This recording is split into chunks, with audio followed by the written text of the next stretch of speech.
Hello, and welcome to another episode of It's a History Podcast. I am your host, Madison, and this week we are continuing our look at the Boston Tea Party. Last week we took a look at what led up to the feelings of discontentment among the colonists, including how the tea tax differed from the other taxes the colonists paid. This week we are going to continue where we left off, with feelings coming to a head and get into the actual events of the Tea Party. So where we left off, the colonists had just spent years boycotting tea in a not-so-perfect way and were starting to go after the East India consignees that lived in their area, demanding that they quit their jobs to be on the same side as the colonists. And by then, the tea that had been purchased by consignees was well on its way into the Boston harbor. The first ship to arrive was the Dartmouth. The Dartmouth was owned by Joseph Roach Sr., and his family ran a very successful whale oil business. They needed their ship to be emptied of tea so that they could load up the ship with whale oil to send back to England. His son Francis Roach was in charge of bringing the tea in and getting the oil out, but the angered colonists were making this task impossible. The colonists were demanding that Roach break the law and send the ship full of tea back to England.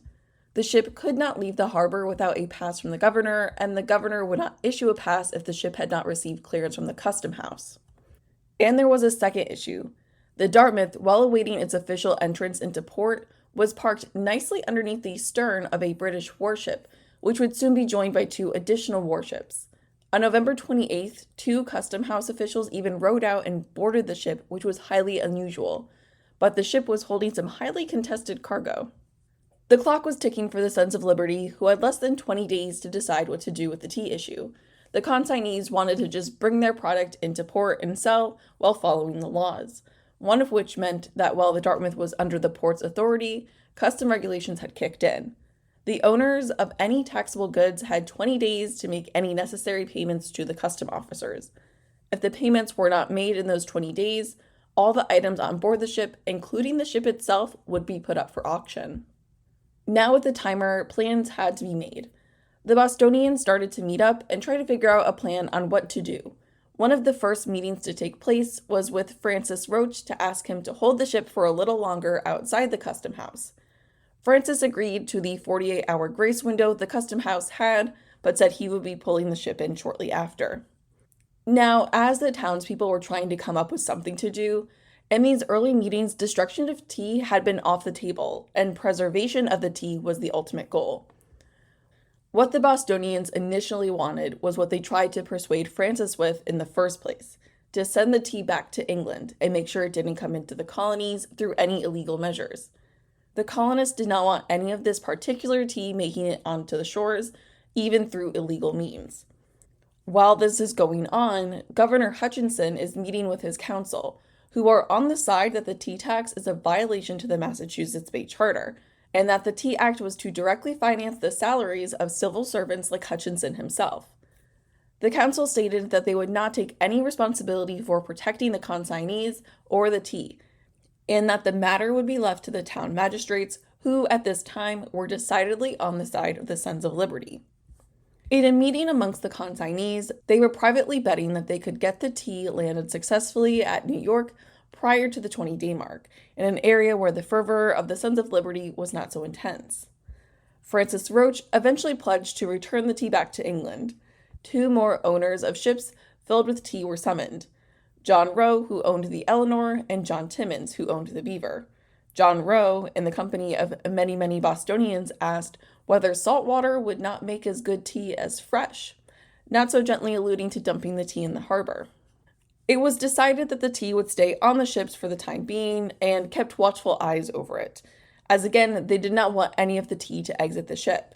The consignees had stated they could not be active instruments in returning the tea without ruining themselves, but they would agree to store it, or if the Bostonians wanted to return the tea themselves, the consignees would not stop them.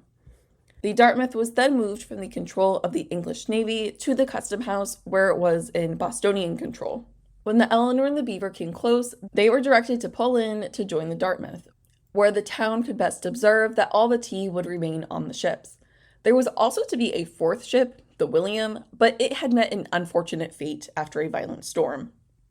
As all of this is going on in Boston, the anti-tea rhetoric was spreading along the coast, with additional ports along the coast also following suit.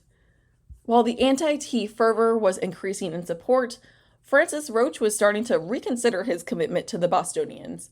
He was quite worried about this tea issue financially ruining him. Holding the tea in port was affecting his payout from the consignees who used the ship to deliver the tea to the colonies. It was also impeding him on sending the ship back with the family's whale oil. Francis approached the consignees and told them he was ready to deliver the tea, but the consignees replied that they had no power to receive it as the Dartmouth had armed guards on board, and the town's resolve about the tea not landing was too strong, making the unloading impossible. Francis also tried to release himself from the responsibility of the tea and receive payment for his freight bill of $91, but again, the consignees refused. Francis was also reminded about the promise he made to deliver the tea back to England. He would have to make a request to the custom house, which he had not done yet, as he believed the request would be denied. But the committee suggested that he make the request to the custom house anyway. The people were starting to get worried about Francis taking so long on his end of the deal. So Francis sought out legal counsel, where he explained that he made the promise under duress. An attorney that he met told Francis that he would likely be liable to seizure if he tried to leave the harbor without a clearance. After some back and forth at a town meeting, Francis stated that yes, he would go and request to leave the harbor, but 10 people from the town would be joining him to make sure he actually followed through. At the custom house, Francis met with the port's collector, Richard Harrison, and said, "I am obliged and compelled by a body of people assembled at the Old South Meeting House at the utmost hazard and peril of my life to demand of you clearance for the ship Dartmouth to go to sea in her present situation with the tea on board." Harrison promised Francis that he would have a decision by the morning. Harrison sought out advice from his colleague at the custom house, and together they decided that they had no authority to give Francis the clearance for an illegal journey. Now Francis could not legally leave the harbor. Now we had made it to December 16th, the 20-day mark after the tea had arrived in the harbor. The last day that the Boston leaders could call the people together to speak out against the East India Company, because just after midnight, officers from the custom house, accompanied by law enforcement, would forcibly land the tea. There were now only 3 ways that the stalemate could end. The consignees would unload the tea and store it in Boston, custom officers would seize the tea and sell it at auction, or the tea would be destroyed. In one last-ditch effort to receive permission for the Dartmouth to leave the harbor and return to England with the tea still on board, Francis met with Governor Hutchinson. In his meeting with Hutchinson told Francis that he technically could not grant a permit from the governor for any ship that had not been properly cleared by the custom house.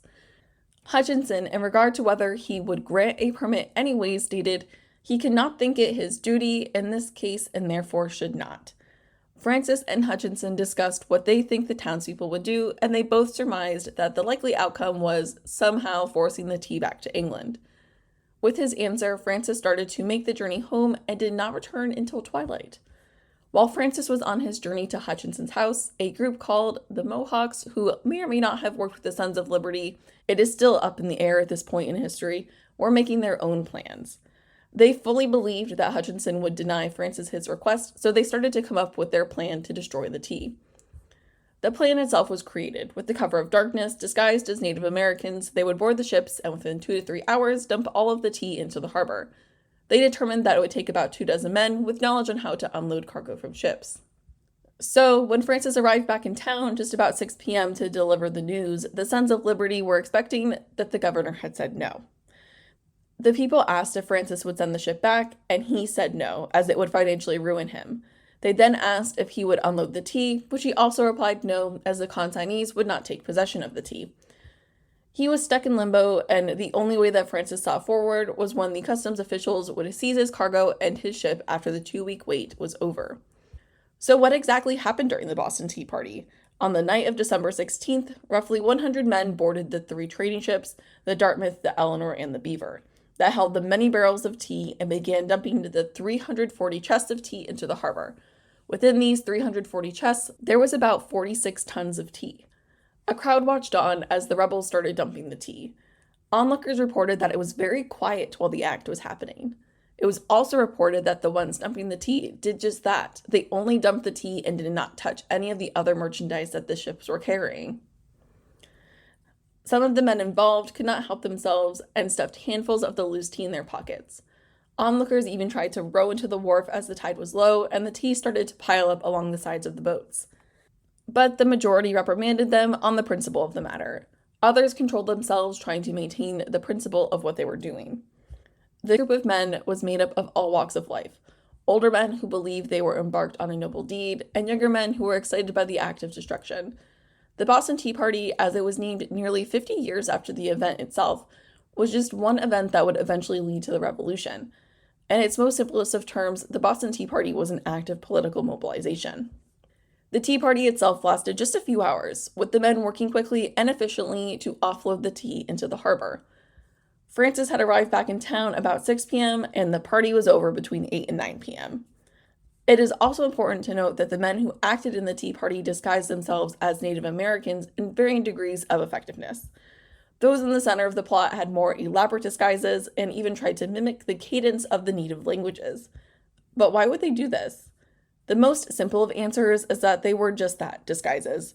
The people participating did not want their peers to recognize them, which for a small town of 16,000, and the main participants being relatively well-known people, disguising yourself would have been nearly impossible. Another probable reason was to offshoot the blame onto the Native Americans. Though no one actually believed this, it was pretty well known that a group of white men disguised themselves as Native Americans to dump the tea in the harbor. They weren't really fooling anybody. Now, with any act of rebellion, there were certainly mixed reviews from the rest of the population. Notable figures in U.S. history like John Adams called the Tea Party the most magnificent movement of all. But there were others who viewed the Tea Party as righteous, disorderly, and even disturbing. And this reason is partly why they opted in for the disguises. If they could maintain their anonymity, they could not be held liable by the East India Company or held to blame by the greater public. But there was a large swath of the colonies that supported the Tea Party and continued their boycott of tea, some going even so far as to dump any remaining tea they had into fire. By the time the news of the Tea Party reached Philadelphia on December 24th, they literally rang the bells and cheered for victory. They even successfully persuaded a ship captain with 648 chests of tea to turn back around and take the cargo all the way back to England, which was probably the more desirable outcome versus having the tea dumped in a harbor. Even all the way down in South Carolina, the protests continued. The governor of South Carolina had allowed tea to land, but after making its way onto the shore, it sat in a damp, dark room beneath the exchange where it was left to rot. Any tea that remained in the colony that was unsold was now in the market at a much higher price. There was still quite the boycotting fervor in the air, but there was still a struggle within the populace to personally give up tea drinking.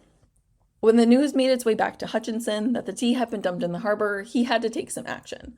The actions of the Boston Tea Party could not go unanswered, but he had difficulty convening his council due to sickness and weather, and when he did finally get the council together, they had talked him down from treason charges, and the council would only advise Hutchinson to investigate the destruction of tea. When news of the Tea Party and the tea destruction made its way to England, the acts were labeled as seditious and cruel. Prior to the tea dumping, when it was just general discontentment that was being reported, the East India Company actually recommended that the ships deliver to other less volatile ports, but the news came too late. Now, the British government was done with the colonists and their antics. They wanted to try anyone who was involved, but no one would name names or fess up to doing the act. This also led to the Boston Port Bill, which would end up closing the Boston port to all trade until indemnity had been paid to the East India Company, pretty much paying back what the East India Company had lost from the party. The Boston Port Bill was the first of what has now been called the Coercive Acts or the Intolerable Acts. After this, they went in with the Massachusetts Government Bill, where the Crown, rather than the House of Representatives, would nominate the council, and the governor would now be allowed to act alone in times of crises. Also, town meetings were only to be held for annual elections or when the governor himself could call them. Also, town meetings were only to be held for annual elections or when the governor himself would call them. The third act against Massachusetts was the Administration of Justice Act, which was a temporary measure to last 3 years, where if a civil or military official was put on trial in Massachusetts for a capital offense, the governor could transfer the trial to a different colony or all the way back to London. And finally, a new quartering bill was put up on the table. This new bill allowed the governor to house any British troops in taverns and uninhabited homes. It is safe to say that the people of Boston and the greater colony area were not too thrilled to learn about these new bills and acts coming their way from England. The acts had rather the opposite effect in the colonies than the British thought. When news of these acts came around, the whole colony of Massachusetts supported Boston and led them to rise up in protest. There was so much rage and anger over the acts that England was trying to pass into Boston as punishment. Resentment toward England was getting so bad, by the summer of 1774, just 6 months after the Tea Party, every colony sent delegates to the First Continental Congress in Philadelphia. And all this time, tea protests were continuing on throughout the land.